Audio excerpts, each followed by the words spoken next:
What's up, guys? I hope you're all doing well, and thank you so much for popping into a surprise review, a review for a film that didn't have a Thursday night preview last week. They held it until midnight, so I wasn't able to see it until now. They tried to hide it from the critics. They tried to hide it from everyone, to be honest with you, but they couldn't hide it from me. And after I've seen the film, I'm thinking, why were they hiding this? Why did they hold it until midnight?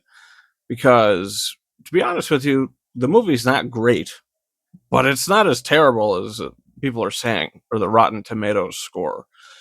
At least for me, I think it played a lot better for me going in with really no expectation. I've never seen a Smurf movie leading up to this.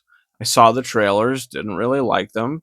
And I saw the film, and seeing these scenes play out, it worked better than the trailers. I would say the film is better than the trailers.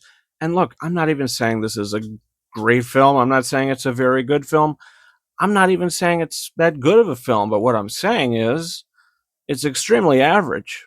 And I think that that's positive for, if we're comparing it to a lot of other reactions to it.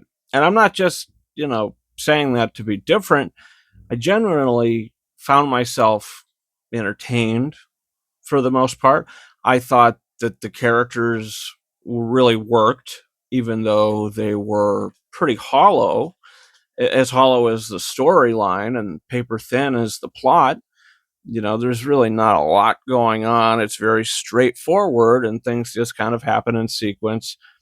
And then the film ends. So there's really no originality to it. I liked Smurfs, didn't love it.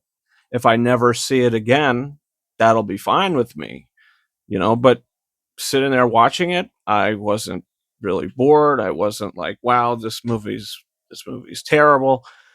I was just sitting there kind of going along with it, and going through the motions, but in the best way possible. I've got great actors as well. Nick Offerman, John Goodman doing voices for these characters. Kurt Russell does one of the Smurfs.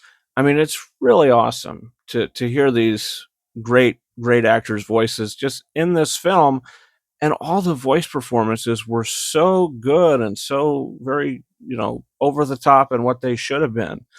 And I was a fan of the movie. Really, the more I think about it, the more I was like, wow, that movie, I mean, it's not great, but it wasn't bad. And that's all I really have to say about Smurfs. Is a film that I walked in not knowing if I was going to like it or not, like I do with every other film. But this, I didn't know if it could go really bad, and it wasn't a film that I didn't like watching. So call me crazy. I'm giving the Smurfs 3 out of 5 stars. Like I said, if I never see it again, that's okay with me. But from the first time and one time that I did see it, I can't say that it was a bad movie, because I had too much of a good time with it. So that's where I'm at with Smurfs, guys. Comment down below. Hit that subscribe button for the next big review coming to the channel. It's the Fantastic Four First Steps. I'm talking about that next.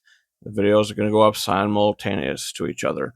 Guys, you can also follow me on Twitter and or X at RyanKing72 and Instagram at KingArises131. That's been it for me. Thank you so much for watching my review for Smurfs. And until next time, over and out.